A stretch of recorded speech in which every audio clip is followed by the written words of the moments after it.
आपको फैमिली की तरफ से कोई रिश्तेदारों से कोई प्रॉब्लम फेस हुई? फैमिली की तरफ से तो काफ़ी इस तरह की हर्डल्स थी और मुझे हमें यही बातें सुनने को मिलती थी कि बेटियां हैं, चलो बेटियों को छुपा के रखना चाहिए और लड़की का जो ड्रीम्स है उनको तो कोई देखता भी नहीं। आप किससे ज़्यादा इंस्पायर हैं? मेरी मदर, उन्होंने हमेशा सपोर्ट किया हमें। फ्यूचर गोल क्या है अभी? मीडिया की तरफ मेरा इंटरेस्ट है। कोई वाकया जो आप डिस्कस करना चाहो? स्कूल लाइफ ख़त्म हुई थी तब मुझे ये था कि मेरे जो फादर हैं वो मेनली मेरी स्टडीज़ पे फोकस नहीं करेंगे। नज़म वगैरह कोई आपकी फेवरेट हो? तुम्हें समझाएंगे, वो तुमको खौफ दिलाएंगे, जो है वो भी खो सकता है। इस राह में राहज़न इतने हैं, कुछ और यहाँ हो सकता है।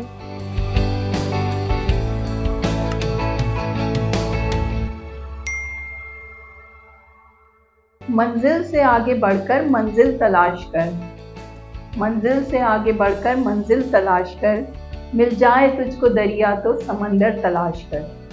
अस्सलामु अलैकुम। प्रोग्राम यूथ डायलॉग्स के साथ मैं हूँ सना ज़हीर। आज हम जिस यूथ से बात करेंगे वो बहुत बेहतरीन डिबेटर हैं, आर्टिस्ट हैं, इसके अलावा आरजे भी हैं, यूथ जनरल असेंबली की मेंबर हैं और मुख्तलिफ जो सोसाइटीज़ हैं यूनिवर्सिटी की उसकी एक्टिव मेंबर हैं। BS political science 4th semester में हैं और अपने डिपार्टमेंट की सबसे एक्टिव स्टूडेंट हैं। और भी बहुत सारी इनकी जो ज़बरदस्त अचीवमेंट हैं वो हम इनसे जानेंगे और इन्हीं से बात करेंगे। हमारे साथ आज मौजूद हैं मायदा खान। अस्सलाम वालेकुम। वालेकुम सलाम। कैसी हैं आप? अल्हम्दुलिल्लाह मैं ठीक, आप बताएं? मैं भी ठीक हूँ। और बहुत शुक्रिया आपका जो है, आप एज अ स्टूडेंट और आप बहुत सारी एक्टिविटीज़ में जो है माशाल्लाह से पार्टिसिपेट करती हैं। सबसे पहले तो आप बताइएगा आप कहाँ से बिलोंग करती हैं और यूनिवर्सिटी में जो आप पॉलिटिकल साइंस की स्टूडेंट हैं और आपकी जो मुख्तलिफ एक्टिविटीज़ हैं वो बताइएगा सबसे पहले तो। बिलोंग तो मैं लाहौर से ही करती हूँ, मेरी फैमिली लाहौर से है शुरू से ही। मेरे नानका वाली साइड भी और दादका वाली साइड भी। और उसके अलावा यूनिवर्सिटी में जो सोसाइटीज़ हैं वो तो ऑलमोस्ट हर सोसाइटी की ही मैं कहीं ना कहीं हिस्सा रही हूँ। सबसे पहले मैंने स्टार्ट जो है डिबेटिंग सोसाइटी से किया था, क्योंकि डिबेटर हूँ मैं, बचपन से ही डिबेट्स करती आ रही हूँ। मैं नहीं, सिर्फ मेरी मामा भी करती रही हैं, मेरी बहन भी करती रही है, इवन मेरी सारी खाला वगैरह सब करते रहे हैं। तो डिबेट्स का फिर वो उसी तरह से शौक है। जी बिल्कुल। जी बिल्कुल। तो डिबेटिंग सोसाइटी सबसे पहले ज्वाइन की, फिर उसमें काफ़ी पोजीशंस ली नेशनल लेवल पे भी। जब स्कूल में थी तब तो बेस्ट स्पीकर का अवार्ड भी मिला था पाकिस्तान की। तो उसके अलावा बाकी अब भी डिफरेंट कॉम्पिटिशन्स में जाती रहती हूँ। उसके बाद लिटरेचर का थोड़ा सा इंटरेस्ट था तो फिर अदबी मजलिस सोसाइटी मैंने ज्वाइन की और उसको मैं सर्व कर रही हूँ फर्स्ट सेमेस्टर से ही। पहले मैं वहाँ कोऑर्डिनेटर थी, इंफॉर्मेशन सेक्रेटरी, फिर उसके बाद जनरल सेक्रेटरी बनी, फिर गैप लेके दोबारा मैं इंफॉर्मेशन सेक्रेटरी हूँ। अब आरजे भी हैं? जी बिल्कुल। अदबी मजलिस का शो भी हम लोग, रेडियो प्रोग्राम भी जो है रिकॉर्ड करवाते होते हैं। और बाकी उसके अलावा और भी सोसाइटीज़, वोल्टर सोसाइटी जो कि अपने डिपार्टमेंट की सोसाइटी है, department of politics and IR की, वहाँ पर भी डायरेक्टर मैनेजमेंट हूँ। और करेक्टर बिल्डिंग सोसाइटी में क्रिएटिव हेड हूँ। और इस वक्त डिबेटिंग सोसाइटी में जो है मैं इंफॉर्मेशन सेक्रेटरी हूँ। क्रिएटिव सोसाइटी में आप किस तरह दिखती हैं? इंग्लिश में, उर्दू में या पंजाबी में? कौन सा जो है आपका बेहतरीन है?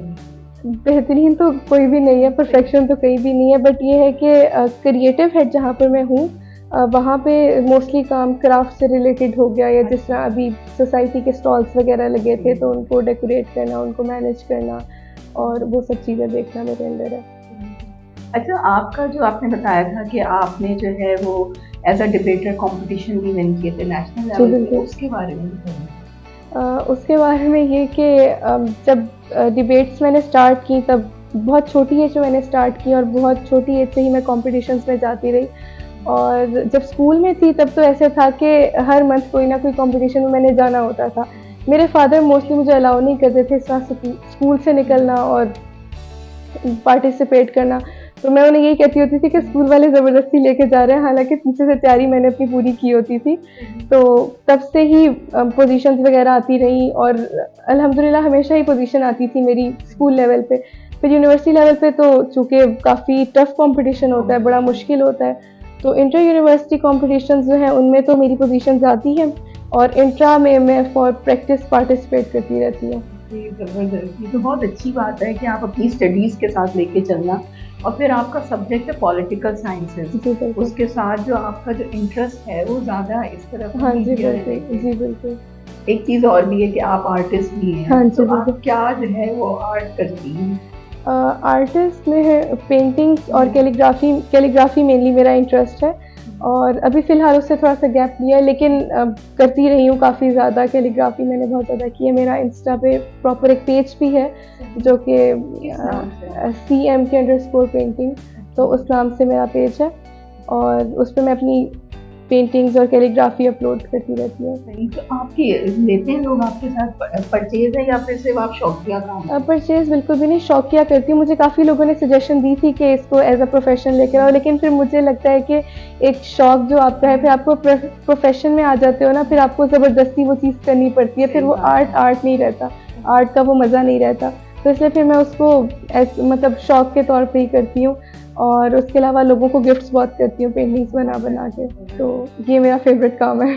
हम बात करेंगे यूनिवर्सिटी लेवल पे। यूनिवर्सिटी लेवल पे कंपटीशन अलग जी, होता है बिल्कुल। क्योंकि आप एक प्रैक्टिकल लाइफ में दाखिल जी, होने वाले बिल्कुल। होते हैं। तो आप जो मुख्तलिफ सोसाइटीज़ का हिस्सा हैं, आपको क्या डिफ़िकल्टी, हार्डशिप फेस करनी पड़ती है अगर स्टडीज़ या किसी भी हवाले से? स्टडीज़ के हवाले से तो हार्डशिप एज़ सच इतनी नहीं है लेकिन चूँकि मैं पहले मेरा बैकग्राउंड प्री मेडिकल से था और बिल्कुल भी लाइक सोचा भी नहीं था कि इस फ़ील्ड की तरफ कि अच्छा पॉलिटिकल साइंस की तरफ जाना है। मेरी सिस्टर ने जब पॉलिटिकल साइंस रखा तब मुझे आइडिया हुआ कि अच्छा ये भी कोई इंटरेस्टिंग सी फ़ील्ड है और पहले यही था कि मेडिकल की तरफ जाना है।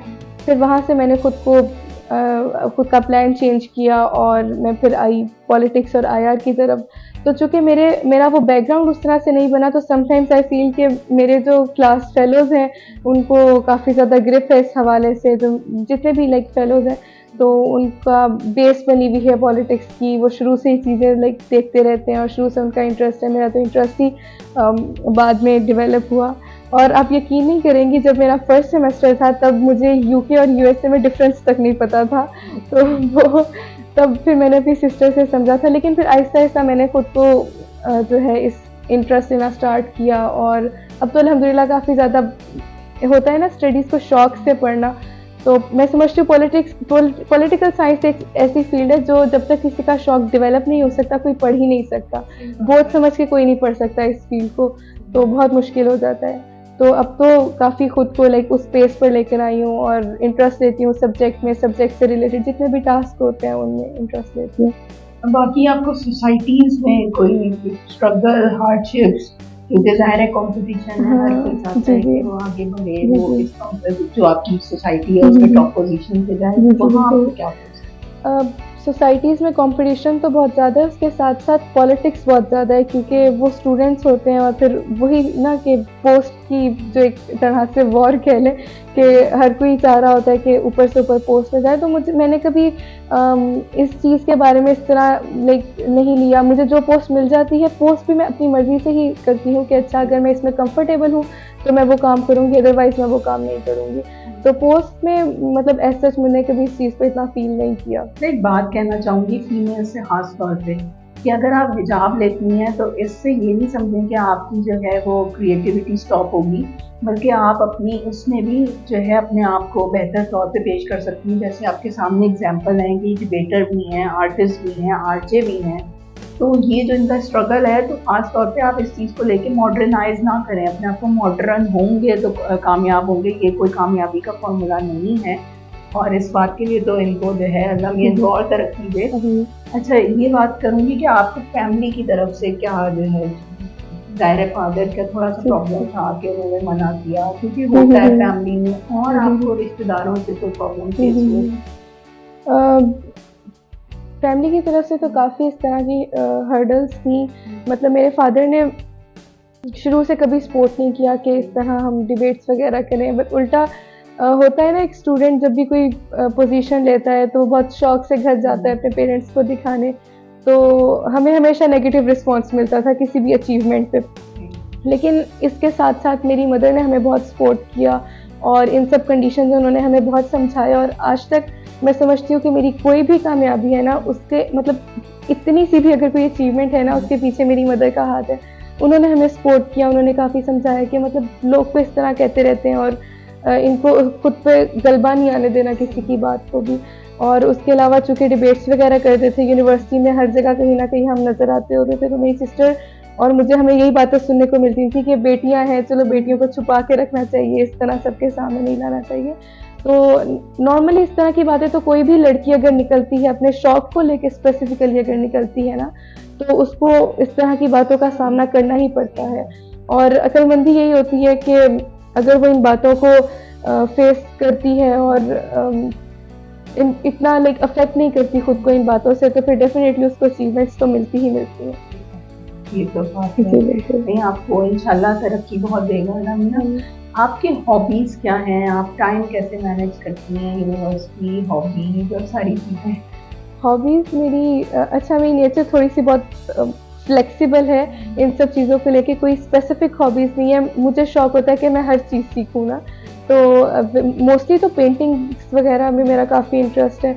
उसके अलावा फ्री टाइम में मैं पेंटिंग के साथ-साथ मुझे स्टिचिंग का बहुत शौक है, तो ज़रा-सी मेरी मदर को आती है तो उनसे थोड़ी बहुत सीखी भी है, तो बस उनके साथ कभी-कभी वो काम कर लेती हूँ। उसके अलावा बुक रीडिंग में पहले इतना इंटरेस्ट नहीं था, जिस तरह मैंने पहले बताया कि बस प्री मेडिकल वो हमारा एजुकेशन सिस्टम कुछ ऐसा है कि रट्टा सिस्टम, तो क्रिएटिविटी वहाँ पे काफ़ी उन्होंने डाउन की हुई थी, तो अपने आप को बुक रीडिंग की तरफ किया। फ्री टाइम मिलता है तो बुक रीडिंग कर लेती हूँ, तो बस यही मेरी हॉबीज़ हैं, थोड़ी-सी क्रिएटिव सी। ये बहुत बड़ी बात है माशाल्लाह, इतनी सब चीज़ों को साथ लेके चलना। और आप किससे ज़्यादा इंस्पायर हैं बचपन से या अभी यूनिवर्सिटी लाइफ में? कोई ऐसी जो अदबी पर्सनालिटी हो या कोई ऐसी पर्सनालिटी जिसकी वजह से आपको लगता है कि आप जो है इतनी मोटिवेटेड हैं? अम, अदबी पर्सनैलिटी तो नहीं, लेकिन मेरी मदर मैं समझती हूँ एक ऐसी पर्सनैलिटी है कि इतनी ज़्यादा हार्डशिप्स के बावजूद उन्होंने हमेशा सपोर्ट किया, हमें सिखाया कि किस किस्म के हालात में किस तरह स्टैंड लेना है, खुद के लिए किस तरह स्टैंड लेना है। अगर बाहर कोई कुछ कह रहा है तो आपने उसको जवाब कैसे देना। उन्होंने हमेशा से एक चीज़ सिखाई है कि अगर कोई आपके साथ अच्छा है तो उसका अच्छा बनो, अच्छी तरह जवाब दो, और अगर कोई बदतमीज़ी कर रहा है तो उसको भी आप फिर उसी के लहजे में जवाब दो। तो उन्होंने इस मामले में काफ़ी सपोर्ट किया, तो मैं हमेशा अपनी मदर को ही अपना रोल मॉडल समझती हूँ और उन्हें ही अपना आइडियल कहती हूँ कि उन्होंने ज़िंदगी के हर मैदान में हमें सपोर्ट किया। किसी भी कोई भी जगह ऐसी नहीं थी कि उन्होंने हमें अकेला छोड़ा हो, और हमें हर जगह सिखाया कि हर किस्म के हालात में हम किस तरह से परफेक्शन की तरफ जा सकते हैं। सही, बहुत अच्छी बात है। और मैं भी आपकी मदर को ट्रिब्यूट देना चाहूँगी, क्योंकि ये चीज़ आपके घर से स्टार्ट जी होती है। बिल्कुल। जितना पेरेंट्स आपको सपोर्ट करेंगे, पेरेंट्स को पहले जो ज़माने के पेरेंट्स होते थे आपको पता सपोर्टिव नहीं होते थे। कंजर्वेटिव भी होते थे लड़कियों को लेके स्पेसिफिकली। तो उन्होंने यही, उनका माइंडसेट मोस्टली होता था लड़की ये ना करे, वो ना करे, और लड़की का जो ड्रीम्स है उनको तो कोई देखता भी नहीं था। लेकिन मेरी मदर ने बहुत ज़्यादा सपोर्ट किया, प्रायोरिटी हमारी स्टडीज़ और हमारे ड्रीम्स को दी उन्होंने। मेरे फैमिली में होना चाहिए। इससे लड़कियां ही होती हैं कि जब वो आगे जाती हुई हैं तो फिर वो शादी भी होती है तो वो सब चीज़ें मैनेज करके जी चलती बिल्कुल। हैं। अगर आप उन्हें रोक देंगे तो फिर वो जो फ्रस्ट्रेशन निकलती है, वो जो जी आजकल आप बिल्कुल। देख रहे हैं, वो फिर बहुत मुश्किल हो जाती है। तो मदर्स को और फादर को यही कहना चाहूँगी कि आप अपने बच्चों के और लड़कियों के शौक ज़रूर उनकी हेल्प आउट करें, और फिर ज़ाहिर है ये चीज़ उनके लिए आगे भी बहुत बेनिफिशियल रहेगी। बिल्कुल। अच्छा, आपका जो है फ्यूचर गोल क्या है? अभी तो आप ये पॉलिटिकल साइंसेज़ वगैरह है, इतनी सारी सोसाइटीज़ में हैं, लेकिन आपका फ्यूचर गोल क्या है? फ्यूचर गोल एक पॉलिटिकल साइंटिस्ट के स्टूडेंट से ना मैं समझती हूँ कि फ्यूचर गोल वाला सवाल, मतलब क्योंकि आपकी ना क्रिएटिव साइड भी है, ये भी साइड, जी बिल्कुल। वो एक्चुअली कि आप किस तरफ ज़्यादा जाना पसंद करते तो पॉलिटिकल साइंस में मोस्टली जो है मेन फोकस, तो जितने ये भी हमारे एग्ज़ाम्स होते हैं, CSS हो गया इस तरह के, तो मेरा भी मेन तो यही है कि मैंने इनकी अटेम्प्ट्स वगैरह देनी है, बट ये कोई स्पेसिफिक नहीं है कि बस यही करना है। उसके अलावा मेरा इंटरेस्ट है कि मैं हर जगह अप्लाई करूँ, डिफरेंट एग्ज़ाम्स दूँ, और मीडिया की तरफ मेरा इंटरेस्ट है तो मैं वहाँ भी जाना चाहूँगी। मतलब हर जगह का एक्सपीरियंस लेना चाहती हूँ, कोई स्पेसिफिक फ्यूचर या स्पेसिफिक जॉब या इस तरह नहीं रहना चाहती। हैं? आपकी ज़िंदगी का कोई वाक़या जो आप डिस्कस करना चाहो, जो आपको डिफरेंट सा लगता हो? वाक़या जो डिफरेंट सा लगता हो इस तरह के, जब मैंने मुझे ये था, जब मेरी स्कूल लाइफ ख़त्म हुई थी तब मुझे ये था कि मेरे जो फादर हैं वो मेनली मेरी स्टडीज़ पे फोकस नहीं करेंगे और आगे मेरे जो भी ख्वाब हैं उनको पूरा नहीं करेंगे। और तब उनका भी प्लान था कि चलो मैट्रिक हो गया, अब इसके बाद किसी भी आर्म से कॉलेज से हम जो है डिग्री वगैरह ले लेंगे, एफएससी कर लेंगे, जो भी प्लान्स थे। जबकि मेरी मदर का बहुत ज़ोर था शुरू से ही पढ़ाई पे, अच्छा कॉलेज हो, अच्छा वो हो, तो काफ़ी मुश्किल था तब किसी अच्छे कॉलेज में एडमिशन लेना। लेकिन मुझे याद है कि मेरा ख्वाब था कि मैं किस कॉलेज में एडमिशन लूँ। तो तब मैंने फिर अपने फादर से कहा कि सुबह-सुबह जब मुझे पता चला कि अच्छा एडमिशन खुले हैं, मैं रेडी होके बैठ गई। मेरे फादर को नहीं पता था कि पता नहीं कहाँ जाना है। तो मैंने उन्हें कहा कि चलें किस कॉलेज में एडमिशन खुले हैं, मुझे वहाँ ले जाएँ। तब वो भी हैरान थे कि अच्छा ये क्या तैयार होके बैठी है, लेकिन अनएक्सपेक्टेडली वो मुझे ले गया और मेरा वहाँ एडमिशन हो गया। तो यहाँ से मुझे लगा था कि अच्छा मुझे अब अपनी एजुकेशन पे फोकस करना है और किस तरह करना है। मेन स्टेप मेरा वो था एजुकेशन का। बहुत अच्छी बात है और बहुत ज़बरदस्त बात है। आप कोई जो है नज़म वगैरह कोई आपकी फेवरेट हो जो आप शेयर करना चाहें? तहमीदा रियाज की एक शायरी मुझे बहुत पसंद है, वो मैं स्पेसिफिकली लिख के भी लाई थी, वो मैं सुनाना चाहूँगी। वो कुछ इस तरह है कि कुछ लोग तुम्हें समझाएंगे, वो तुमको खौफ दिलाएंगे, जो है वो भी खो सकता है। इस राह में राहज़न इतने हैं, कुछ और यहाँ हो सकता है, कुछ और तो अक्सर होता है, पर तुम जिस लम्हे में जिंदा हो, ये लम्हा तुमसे जिंदा है। तुम अपनी करनी कर गुजरो, जो होगा देखा जाएगा, जो होगा देखा जाएगा। जो होगा देखा जाएगा, सही बात है। ये तो जो है जिंदगी तो गुजरती रहती है, हमें अपने ड्रीम जरूर पूरे करने चाहिए और अपनी जो है वो हमें लिमिट्स के साथ ही करनी चाहिए। माशाल्लाह आप बहुत अच्छा काम कर रही हो और उम्मीद है कि आप आगे भी बहुत तरक्की करेंगी। आपको फ्यूचर हमारी जो यूथ देख रही है, आप उनको क्या मैसेज देना? यूथ को मैं ये मैसेज देना चाहूँगी, देखिए हमारी यूथ में जो असल मसला आता है ना, वो यहाँ पर आता है कि वो अपनी एबिलिटीज़ को नहीं पहचानते। तो पहला जो मेन मैसेज है मैं यही देना चाहूँगी कि अल्लाह ताला ने हर इंसान में इतनी एबिलिटीज़ पैदा की हैं, इतनी एबिलिटीज़ डाली हैं कि अगर वो खुद को देखना चाहे तो वो खुद हैरान हो जाए कि ऐवी थोड़ी अल्लाह ताला ने इंसान को अशरफुल मखलूक़ात कहा है। तो ज़रा सा अपने आप को पहचानना शुरू करें, अपने आप को देखना शुरू करें, तो हमारी यूथ तो कहाँ से कहाँ पहुँच जाए। तो मेन तो मैं ये कहना चाहूँगी कि जो हमारी यूथ आज फ़ज़ूल चीज़ों के पीछे पड़ी हुई है, टिकटॉक हो गई और इस तरह की चीज़ें, उनसे ज़रा खुद को बाहर निकालें। ये जो ट्रेंड सेटर सोसाइटी हमारी बनी हुई है और ट्रेंड्स भी जो कि वेस्ट सोसाइटी हमारे सेट कर रही है, उस सोसाइटी के ट्रेंड्स को ज़रा साइड पर रख के अपने आप को पहचानें, अपने कल्चर को पहचानें, क्योंकि अपने कल्चर को पहचानने में, अपने आप को पहचानने में जो खूबसूरती है ना, वो किसी और चीज़ में नहीं है। तो मैं यही कहूँगी कि खुद की एबिलिटीज़ को अंडर एस्टिमेट ना करें और ना ही किसी और को करने दें।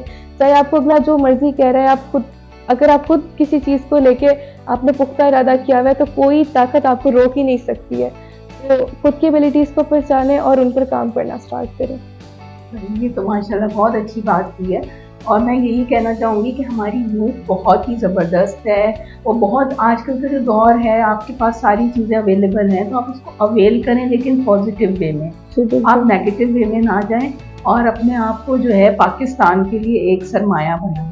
बिल्कुल। मैं एक यहाँ पर ऐड करना चाहूँगी कि हमारी जो इन्फ्लुएंस है ना यूथ पे, वो सोशल मीडिया का काफ़ी है। तो मैं ये भी पैगाम देना चाहूँगी कि हम चीज़ों का इस्तेमाल गलत नहीं होता, चीज़ों का गलत इस्तेमाल बुरा होता है, वो नुकसान देता है। तो चीज़ें बहुत ज़्यादा हैं, प्लेटफॉर्म्स बहुत ज़्यादा हैं, खुद को निखारें और उन प्लेटफॉर्म्स को पॉजिटिव वे में यूज़ करें, जो बात आपने अभी कही।